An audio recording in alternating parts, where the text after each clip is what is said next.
काल मंगळवार दिनांक 2 जुलै रोजी सायंकाळी 7 वाजता राधानगरी तालुक्यातील कौलो या गावामध्ये गुप्तधनाच्या लालसेनं पूजा सुरू असल्याची बातमी बाहेर पडली आणि तालुक्यासह अखंड जिल्ह्यात एकच खळबळ माजली। हे प्रकरण नेमकं काय आहे? गुप्तधन आहे की कसली पूजा आहे की नरबळीचा प्रकार आहे, यासारख्या अनेक शंका कुशंका उपस्थित होऊ लागल्या। घडल्या प्रकाराने पुरोगामी कोल्हापुरात अजूनही अघोरी बाबांचं अस्तित्व दिसतंय, हे मात्र दुर्दैव आहे। नमस्कार, मी कृष्णा लाड आणि आजच्या व्हिडिओमधून आपण पाहूया या कौलोमध्ये नेमकं घडलंय काय।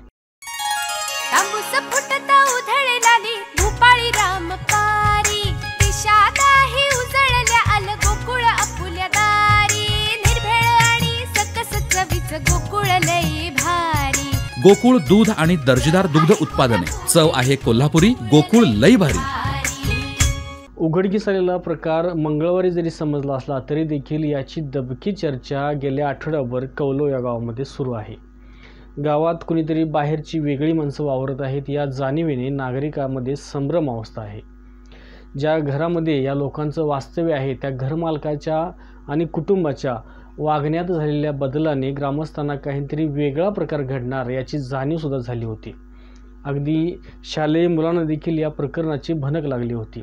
याची भीती मनात असल्यामुळे पालकांना शाळेत सोडायला चला असा मुलांकडून आग्रह होत होता। गावातील महिलांमध्ये सुद्धा याविषयी चर्चा सुरू होती, कारण या कुटुंबातील अस्वस्थता आणि घालमेल ही सर्वांच्याच नजरेत भरणारी होती आणि या चर्चेतूनच हा प्रकार ग्रामपंचायतमध्ये सुद्धा चर्चेला आला। त्यानुसार सतर्कतेतून गावचे सरपंच रामचंद्र कुंभार यांनी या कुटुंबाची भेट घेतली।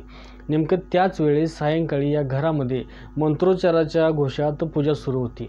सरपंचांनी अधिक माहिती घेण्यासाठी घरात प्रवेश केला। समोर पाहिलं तर शंकर माने याच्यासह 5 ते 6 जण चटईवर बसून केळीच्या पानावर पान सुपारी ठेवून हळद कुंकू लावून लिंबूमध्ये टाचण्या मारत पूजा करत असल्याचे दिसून आलं। समोरील दृश्य पाहून सरपंच समजून चुकले की या ठिकाणी काहीतरी चुकीचं घडतंय। मग कुंभार यांनी ताबडतोब अजित पाटील आणि तंटामुक्त समितीचे विश्वास पाटील यांना बोलावून घेतलं।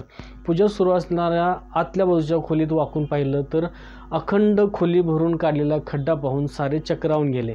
मग माहिती घेण्यासाठी शंकर माने यांना विचारल्यानंतर माने विसंगत माहिती आणि उडवाउडवीची उत्तरे देऊ लागला। एकदा म्हणाला की या ठिकाणी मला भूत दिसते, त्याची शांती करण्यासाठी हा विधी सुरू आहे। एकदा म्हणाला मला घरकुल मंजूर झाले, त्याच्यासाठीची ही खुदाई सुरू आहे।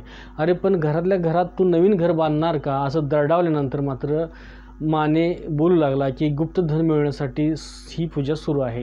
आणि नेमकं याच वेळी या टोळीमधील एक अघोरी बाबा आशिष चव्हाण ज्याचं नाव आहे तो या उपस्थितांना म्हणाला की या ठिकाणी थांबू नका, इथून बाहेर जा, अन्यथा तुम्हाला ठार मारू, अशी धमकी दिल्यानंतर मात्र ताबडतोब सरपंच कुंभार, विश्वास पाटील आणि अजित पाटील यांनी राधानगरी पोलिसांशी संपर्क साधला। पोलीस निरीक्षक संतोष गोरे यांनी या अघोरी प्रकाराची गंभीरता लक्षात घेऊन तातडीने कारवाई करत शंकर माने याच्यासह अघोरी बाबांना ताब्यात घेतलं आणि या प्रकरणाला वाचा फुटली। घडत असलेला प्रकार हा 1-2 दिवसात नाही तर बऱ्याच दिवसांपासून नियोजनबद्ध सुरू होता असं दिसून येतंय। कारण माने कुटुंबाचा विचार केला तर वर्तणूक चांगली असल्याची माहिती समोर आली, पण तरी देखील या लालसेला हे कुटुंब का बळी पडलं असावं हे मात्र गुपितच आहे। पती पत्नी आणि 2 चांगली सुशिक्षित मुलं या कुटुंबात, अशी या कुटुंबाची पार्श्वभूमी आहे। या घरात खणलेला खड्डा पाहिला तर गुप्तधनापुरता हा विषय मर्यादित होता की या ठिकाणी नरबळी देण्याचा प्रकारही होणार होता, अशी शंका येणं स्वाभाविक आहे। बाहेर कोणालाही थांगपत्ता न लागता खड्डा खणला होता।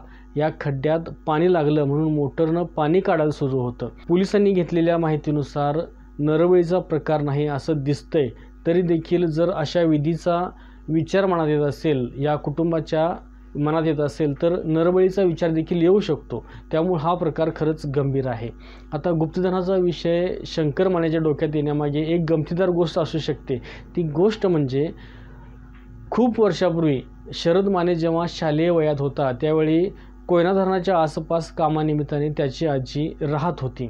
बऱ्याच वर्षापूर्वी कोयना परिसरात झालेल्या भूकंपामुळे ही आजी कुटुंबासहित पुन्हा एकदा कौलोमध्ये राहायला आली होती आणि ज्यावेळी ही आजी परत कौलोमध्ये राहायला आली त्यावेळी ग्रामस्थ, त्यावेळचे मित्र चेष्टेने शरदला त्यावेळी म्हणायचे की आजीनं आणलेलं गठ्ठळ कुठे ठेवलंय। वारंवार हा प्रश्न उपस्थित होत असल्यामुळं बालवयातील शरदच्या मनाला हे वाटलं असेल की खरंच आजीनं काहीतरी आणून ठेवले आणि ते आणून कुठेतरी घरात लपवून ठेवले. काळाच्या ओघात मोठ्या झालेल्या शरदला आर्थिक विवंचनेतून आजीचं गठळ आठवलं असेल आणि ते गठळ शोधायचं कसं हा प्रश्न उपस्थित झाला असेल आणि त्यामधूनच कुठून तरी त्याला या अघोरी बाबांची माहिती मिळाली असेल आणि अघोरी बाबांना शरदची पार्श्वभूमी माहिती झाल्यानंतर त्याचा गैरफायदा घेण्याच्या दृष्टीनं त्यांनी हा सगळा कट रचला असेल, असंही घडलं असेल.